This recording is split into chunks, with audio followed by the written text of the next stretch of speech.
All right, so good morning. We've got two presentations today, two projects, and then of course we've got our usual hanging out and exchanging stories and if anybody needs to fix anything and that kind of stuff. So we'll get started today. We've got one project, well, both of them have to do with online, or rather offline digital libraries. The first one is, we've been talking about all these different bits and pieces and how do you put everything into a box to make that offline library happen, complete with solar power and off the grid and off the internet and all of that stuff. So we've got Dr. Laura Hausman from Cal Poly. She'll be talking about that. She's been working with her students to make this happen. It's been a while, right? This idea has been around for a long time. Mm-hmm. The second part is, once this is done, we'll look at a related project, which is there are lots of these things out there in this space. And the big question is, well, how much power is needed to run these and how many computers can these things support? So we've had students working on projects there, but we'll do that in the follow-up. So we'll get started with this. And then of course, after these are done, we'll also look at got some new builds of software and so on. So we'll take a look at that. So I want to hand it over to Laura. Thank you, Professor Verma. So presenting today, the SPELL, Solar Powered Educational Learning Library. My students came up with that lovely acronym, and we have a logo that they came up with. My students at Cal Poly have been working on this for the past quarter only, so 10 weeks. However, this project has about at least 5 years of history into it because we have been working in various countries, seeing that things need to be miniaturized and simplified, and what definitely was frequently missing was relevant local content. So that's why the latest thing that I have been working on is a library. And as you just heard from Professor Verma, I'm not alone. There are other libraries out there that are trying to go offline and bring content to places that don't have electricity or connectivity. So clearly I'm probably preaching to the choir with my background challenge slide here, but what are they missing in Pacific Island schools? Books, electricity, internet connectivity, libraries. I know that in any place that any of you are working, it's a similar case. So we also tried to come up with a multi-purpose solution, and everything about this can be, it's all off the shelf and around the world. The only thing that is localized is the content. So without all of these informational and educational opportunities, we know students around the world are struggling to participate in today's global information age and digital economy. So what does this library in particular consist of? So either from the picture or from this demo that I have up here, I'll keep holding it, you can see we made it as simplified as possible. We actually have a waterproof housing and very water resistant technology all around. 10-watt solar panel, a 32 gigabyte SD card with all open access educational content preloaded onto it. Using a microcomputer, could be a Banana Pi, could be a Raspberry Pi. We're using a Banana Pi in here. And the software on the SD card is telling the computer to work as a server, broadcasting the information that's on the SD card so that you connect to that. And we'll have a demo at the end. You'll get to see what it all looks like. The Wi-Fi hotspot that it is broadcasting from simulates an online experience. So students who are surfing to the website that we've created for all of the content, it'll feel like they're online, but it's not online, which avoids a lot of issues like connectivity costs, infrastructure, ongoing costs. First-time users of the internet frequently surf to websites that they shouldn't be going to or pick up viruses along the way. So there are actually a lot of benefits to staying offline for first-time users. And we found that it can support up to 20 users per device, although that's going to be spoken to later, I'm sure, with the second presentation. So the main objectives for this library: improve and modernize education in the Pacific Islands. I guess that's kind of a given, but it's also somewhat of a demo to demonstrate that this works and that this can be appropriate, relevant, useful technology. Of course, we'd like to expand, not just across Pacific Islands, but as I mentioned, except for the content, it can be expanded anywhere. And then my own rather personal goal here is at my own university. Right? Their motto is learn by doing, so we try to have hands-on projects. So there is somewhat of a dual goal to educate right here at home and then abroad. The course at Cal Poly was called Liberal Arts and Engineering Studies. I presented them first with a design challenge. So in the very first week of classes, they had to come up with actually you can kind of see a super cool design for the housing. Everything else was supposed to be off the shelf, but I wanted to have a unique housing for the library. And there's a rendering of the demo. You actually saw the demo in a previous picture, I think. If not, we'll come to it soon in the slides. What else were they challenged with, or did I challenge them to do over the course of this quarter? So they had to come up with the educational content. We did start with some, but boy, did they ever have a lot to add. To optimize the hardware, so the system performance, we plan to travel on location for Peace Corps training, which is, I'm going to elaborate on that in a future slide. And then once we get back to campus next fall, to incorporate the feedback that we get from the Peace Corps volunteers into improvements, and then working to expand the project, at least across the other Pacific Islands where there are Peace Corps volunteers. So what is this Peace Corps that I mentioned? We have a partnership with the Peace Corps in 2 Pacific Island states, the Federated States of Micronesia and Vanuatu. And I've been working in the Federated States of Micronesia for a few years. We actually piloted a similar idea to this with a couple of tablets and a solar powering charging system with some Peace Corps volunteers on remote islands within the lagoon of Chuuk, which is one of the 4 Federated States of Micronesia. And that particular, the hardware worked great. They were able to use the tablets, charge them, etc., but they didn't have very good content. And that we found to be lacking on our part because we hadn't,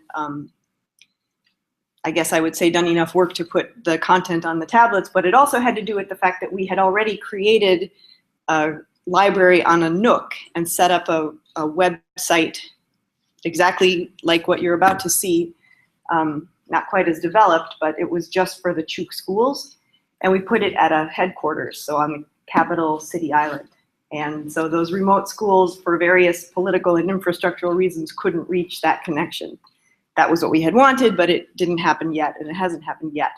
So since we had so many political and infrastructural challenges, we decided, you know what, every school needs a library of its own. So that was therefore the next pivot, and the next step that we made was to make an affordable, these came in at about $150 once we made 50 of them, solution for each school to be able to have. And the partnership with the Peace Corps is particularly important to me because I'm extremely opposed to bringing inappropriate technology that teachers don't understand how to use. And since there's never any budget in any of the Pacific Islands, and I'm sure elsewhere, as you're very well familiar, to train teachers, well, the Peace Corps actually seemed like a fantastic partner because across the Pacific Islands where they have Peace Corps volunteers, they're stationed at schools for 2 years with a mandate to teach technology, to teach English, to help the teachers, basically, in addition to those things, anything that they're asked to do at the schools. But they're at remote rural schools asked to teach English and technology. So once we learned that, this sort of became a very synergistic piece of technology to help them realize their goals as well. So that's why I'm bringing them, that's why we have the partnership with the Peace Corps, because they are actually there to train teachers as well. So the impact that we're hoping to have with this, I guess I would say, pilot stage, we have an agreement to bring 25 to each of the 2 Pacific Island schools for 25 Peace Corps volunteers each, so a total of 50 libraries. We imagine that at least 55 volunteers and staff at the Peace Corps will be trained in how to use them through our trainings that we're offering, and then at least 5,000 or more students and teachers should have access to the digital technologies that's on here. And how far are we? So, hot off the press. We just finished building 50 of them. As you can see, they're all stacked up here 2 days ago. It's really fresh. This is what they look like, although I have a demo up here as well, which we'll have in just a second. The build pictures, and then 15 very happy students posing with the libraries. So are there any questions before we segue into the demo? Can you give us a sense of the overall time frame for this, like in terms of what you've been working on, not just this particular thing, but today? Yes, some history. Yeah. Started out in 2010 in Haiti and set up I would say a macro level solar system at a primary school that had been donated 1 laptop per child laptops. And unfortunately, there was no foresight for the electricity. So that's actually how Bruce was invited to get involved with that project, who invited me. And I started working with students back when I was at Illinois Institute of Technology to come up with a direct current only purpose-built, low power, inexpensive, replicable solar charging system for the school. And we returned and provided long-distance solar-powered Wi-Fi connectivity to that school, the EFICAF school in Las Caubas. But a couple of things happened, again, political. As a political scientist, I find these to be some of the most fascinating aspects of the project. It was an Inter-American Development Bank project. It had never actually been a Ministry of Education project. So when the funds ran out of that project, the Ministry of Education did not want to take it on themselves. So the project finances ran out, and basically that project ended. But the lesson learned that we had was that you really need, with macro level solar projects, some experts in solar to upkeep the technology, to understand about, refilling the batteries with filtered water, basically, which isn't necessarily the easiest thing to get out in the middle of rural anywhere. And it's certainly not the easiest thing to find a solar expert out in the middle of anywhere. So we decided to go miniaturized and self-contained and as simple as possible. And the next project that we took on once the Haiti project closed was called the Solar Computer Lab in a Box. So the idea there was to take 2 solar panels, wiring, 6, they were Intel Classmate laptops, in a box that would ship, and the box became the table. And we set up one of those in Chuuk in the Federated States of Micronesia, which I've been working in since Haiti, about 4 years now. And it was successful. The first one, we set it up on Udat Island, and I actually have 2 of these solar computer labs in a box sitting in my new office in Cal Poly. They're ready to go. But as I mentioned, for other political and infrastructural reasons, it's proven much more difficult and time-consuming to connect the islands to point-to-point intranet Wi-Fi, which became our plan, than reality would allow us to do. So while we're working on making that a reality or rethinking what reality needs to be, that's when I sort of decided to concentrate on why can't we just get content out to as many schools as possible. Thus the pivot to look at an actual library. And because these schools don't have electricity or connectivity, I wanted it self-powered, turnkey, all-in-one. You get it out there and it just works. It is a bring your own device model. So any smartphone, tablet, laptop can connect to it and see the website interface that it will broadcast over the Wi-Fi hotspot. We are providing 1 tablet to each Peace Corps volunteer as well. But in the future, it would be great to have an actual lab with about 6 tablets to go out to the schools. At this point, financially, that wasn't part of this project because we have limited finances, but that is certainly my goal, to have an actual learning library, I would say, from this. Are you going to talk about the content? Yes, so the demo is next. Are we ready for the demo? Ready to segue into that? Oh, yes. You keep calling this a demo. Is this what's the final one? The demo is that I'm demonstrating how it works. This is what's going in the field. Yes, this is what's going in the field. So those aren't prototypes, those are all completed units. Yes. The prototype was the blue. This one was our prototype. We 3D printed this and found out, so as I mentioned, learn by doing is the motto at Cal Poly, and it has sort of become a motto that we throw around when something goes wrong. Oh, we learn by doing. I love that it looks beautiful, and it was exactly what I had in mind in my own brain, this prototype, but 3D printing it was so much more expensive than we had imagined because it's so big and it took so long. And we realized as soon as our demo was done, our prototype, that there was no way we were going to be able to 3D print 50 of these. So we pivoted and found an off-the-shelf box, which has a lot of features that are pretty neat. This is not waterproof. This is. This is not see-through. This is. So I'm sure many of you know the story of the Raspberry Pi, that was always meant to be see-through, visible, basically, to inspire curiosity in kids. How does that's a computer, how does that work, right? So same here. It's really neat that it's clear. So when you said that wasn't affordable, what was the price difference between what you found out? Well, just printing the housing for that, I'm embarrassed to say, thank you for asking, $638 to 3D print that. And this, for all of the components, well, this box was just under $10. So looks aren't everything.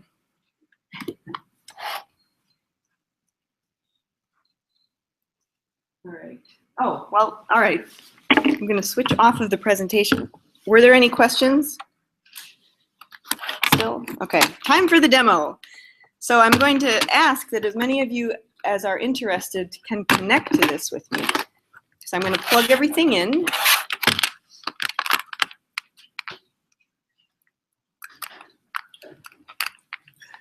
Can you also connect this thing so we can actually see it? Yes.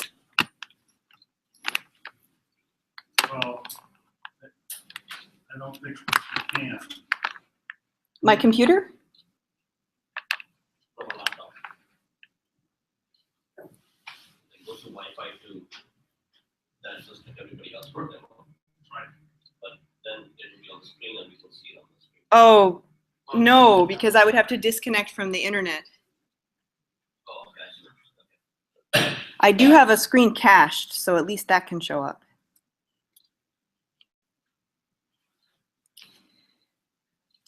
So those of you who are trying to connect, let me know when you see BPI for Banana Pi as a Wi-Fi choice, because that's the Wi-Fi that you'll connect to.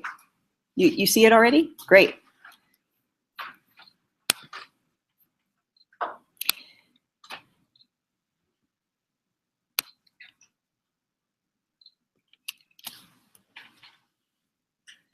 So the site that you'll surf to, the address, I'll write it up here so you can see it better. 192.168.12.1.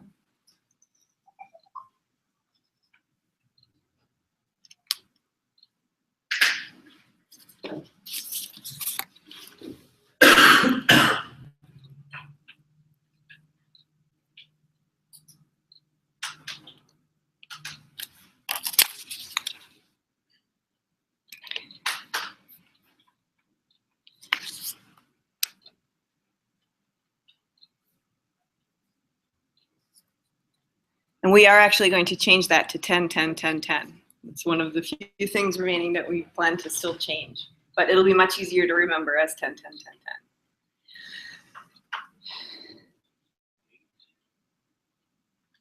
So a couple of things that I can point out.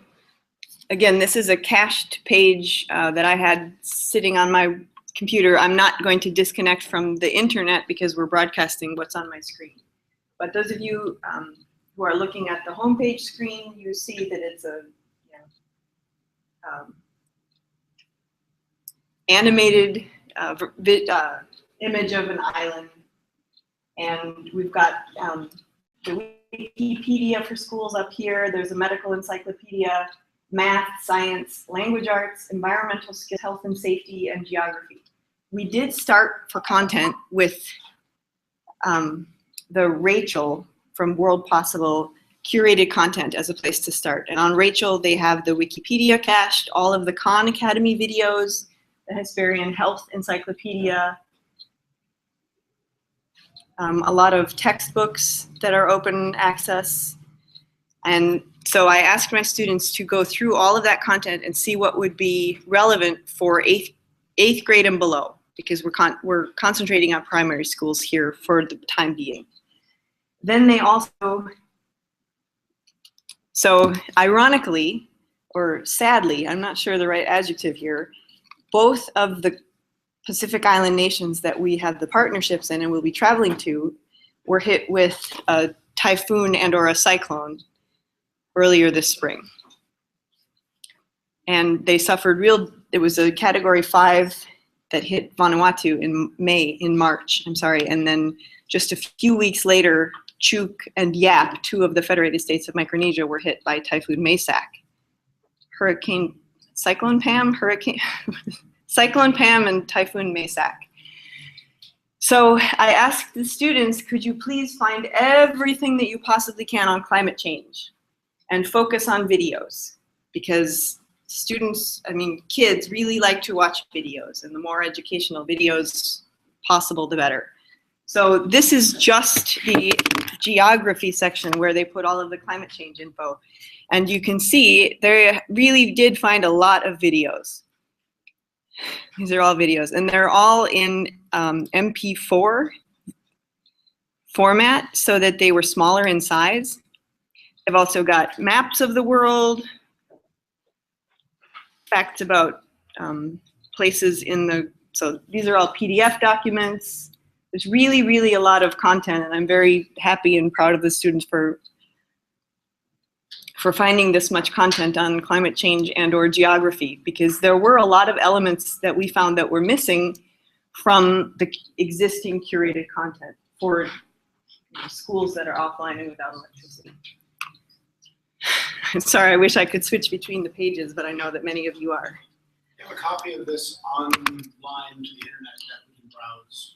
Yes, it's called. You should go to that page. Thank you. Not thinking, whoops.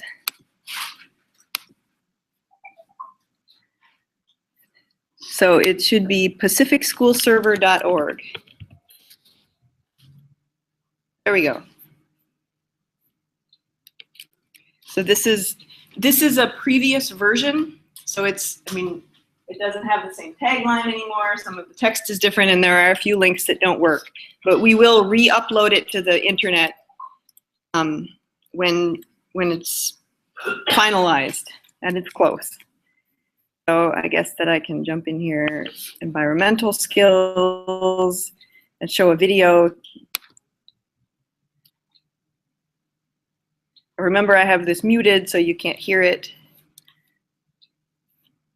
Climate change, the state of the science. So everything that you're seeing, all of the videos, all of the PDFs, all of the other documents are cached on the SD card. So everything had to come in under, so despite all of the videos that you're seeing here, what is a tsunami? All of the textbooks, all of the worksheets, it is all they did downsize everything to make it as small as possible, and it is fitting easily onto the 32 gigabyte SD card. Is all the content in English except for a few books? Yes, so there are a few language arts. Under the language arts, then we have storybooks in some of the local languages. And these were created by an organization in Hawaii that focuses on the North Pacific. So here's Little Pig in PDF. I'm not going to try to pronounce that, except there is one word I know in Chuukese, it's peak for pig. So we did discover those resources, but it's otherwise very challenging to find content in local languages exactly because of the fact that they're not online, they don't have the experience with the digital technology yet to create their own resources. So you do usually have to find resources that someone else from the outside or expats or whoever has created. So the other reason why a lot of the vast majority of this content is in English, besides availability, is because across the Pacific Islands, they are supposed to be teaching in English from the 3rd grade upwards. That really surprised me that there was such a unanimous policy across the North Pacific, the South Pacific, all of the countries from 3rd grade up, they're supposed to be teaching in English. And then, of course, the Peace Corps volunteers are supposed to be teaching English as well. So it is all in English. But there's a couple good reasons for that.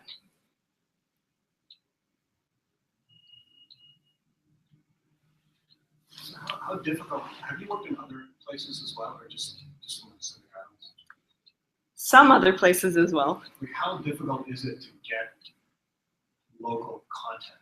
Say you want to go somewhere, I'm planning on going to Lebanon, and the English it's okay there, but Mhm. it'd be nice to get some Arabic content. I have no idea how to set that up. How do you Well, the more widely spoken a language is, the easier it should be, right? Just critical mass. But also universities help because that's where they train teachers usually. And so teachers are the ones who are creating content for young people. Very few of the Pacific Islands have universities. So there's one in Fiji. Actually, it's Fiji that has satellites around the Pacific, but Papua New Guinea has a university. Actually, they have a number of universities and they're very good. And so they are getting content, which is great, especially that it comes from out of the teacher training colleges. But I think there must be content in Arabic that exists because there's interest in creating it. Do you have facility with the Arabic language? So that is a huge challenge. We actually have the desire to bring French language content to the Vanuatu schools because French is one of the 2 official languages in Vanuatu. But we're using just the basic Rachel French content because I didn't have the expertise among my students this quarter to help out with finding any extra content. So. Well, I know the work that my company, I started in Jordan for the Syrian refugee camps. All the Syrian preschool information is available in digital format. So we're working with another organization out of Washington, D.C. that has the expertise to actually curate that and put it into a format that we can put on one of these small computers. But you have to find an expert that knew where to find it, how to curate it, right? And the technology is the easy part. That's the hard part.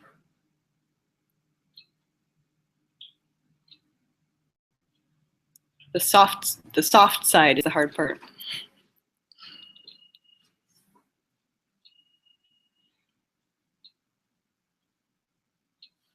All right, well, thank you. One more question. Oh, yes. So what does each unit cost? You said these were final units. What cost? We were able to get the price point to around $150 per unit when built. actually have another question? Sorry, the funding, where did you get your funding? The funding is mainly from the Pacific Telecommunications Council. I was able to get a grant with them for this project. It sort of started when the folks at Banana Pie gave an in-kind donation, which is sort of like a grant for them of Banana Pies to work with. So that's why we chose to go with Banana Pie instead of a different open source, the Raspberry Pi in the future. And all you do is change the code on the SD card to tell it what computer it's working in and to boot up casting what's on the SD card. Have you tested the solar panel / battery setup that you have in kind of the worst case scenario, like a cycle through? But, I'm sorry to say that, but because we just built these a few weeks ago, I did have 3 students working on that, tested it out here and there. It charges up in less than a day. The battery for at least 4 hours of use. It certainly needs more testing. So we'll certainly be doing that this summer before we go. But these locations are near the equator, so there's you don't have to worry about wind. Well, but monsoon season would mean no, or rainy season would mean little sun. But Yeah. I think related to that, what's your time frame for these go out into the field? yes. Do you have any follow follow-up studies after? It is my plan to go back in a year. However, another part of the plan, so as an agreement for the Peace Corps volunteers, when they take these, I will be making up a little contract with them to submit to us at least 2 blog posts about what's working, what's not, what they'd like to see for improvements, etc. So 12 months is your time frame to go back and look at it. Yes. Because the other interesting thing would be that if you have physical access to these a year later, they're all running Linux, so you could possibly pull some of the logs, which are just system logs, to see what was actually being done with these. I imagine that because you don't have any login Mhm. process here, so there's no authentication, therefore there's no identity. Mhm. So, but you would still have system logs that would tell you, for instance, web server usage, what pages were viewed more frequently, time of day, and those kind of things. And if you have access to that, that would be something interesting to look at. Mhm. A year down the road, you can see different locations, what happens in comparison and so on. That sounds like a great idea. So then the only thing that I would have to figure out how to get all of the volunteers back to see me, because so we're doing our training at the headquarters, right, in the capital cities, and then they're dispersing out to their remote rural schools. So I would need to have them Yeah, come that's back. usually the challenge, which Yes. is how do you get those, either get units back or have a way. For instance, some of the ones that we've done in the past, not with this, but something similar, we've had to put something in there where if they're able to connect it to the internet, like at a cafe or someplace, it would create a link back to my office and then actually send some of the logs. But yeah, in practice, it's very difficult. Mhm. And some of these islands are like remote logs. In Micronesia, I mean, it's a 36-hour boat ride just to get there. Yeah. And there's no airplane service. And once it goes there, I don't think it'll ever come back. And there, I mean, other than basic satellite phone service, there's nothing else. But those are the most remote. So there must also be some that will find their way back to internet connectivity. So, But the majority probably won't. right.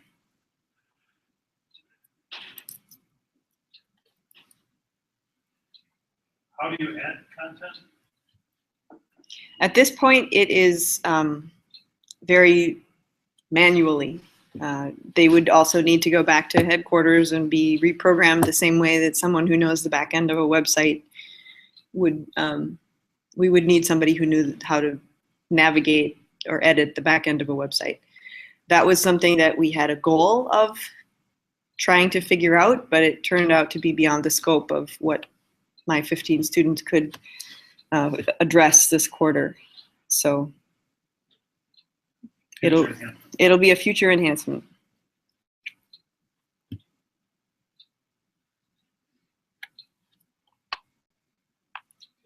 Thank you. Thank you.